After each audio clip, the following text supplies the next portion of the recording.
gamitin mo yung inspirasyon. Isipin mo, nagpe-perform ka para sa family mo. Isipin mo, makikinig sila sa'yo. Hindi titigil,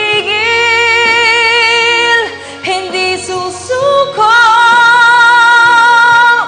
hanggang kayo'y makita at minsan pang mayakap ang ligayang dati ay anong sarap. Muli tayong lahat.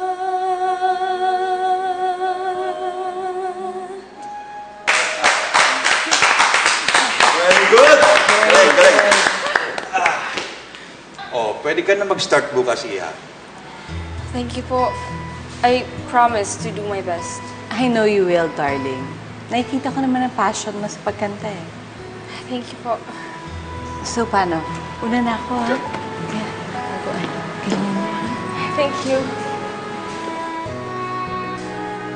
Sabi kasi, kaya mo eh. Oh my God. Thank you. Thank you, Kevin. I really owe you big time. Eh, kwek-kwek lang sa hagulaman, okay na ako. Hindi, seryoso ako. Alam mo, kung di kita nakilala, tsaka kung hindi ako naging PA ng ate mo, hindi ako mabibigyan ng opportunity na kumanta. Hindi rin ako maririnig ng The Tutsi Arriaga.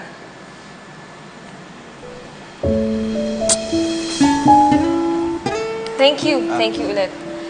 Kasi dahil sa'yo, nagkaroon ulit ng structure yung mundo ko. And I know that there's someone I can lean on kahit nawala na sa akin yung pamilya na masasandalan ko.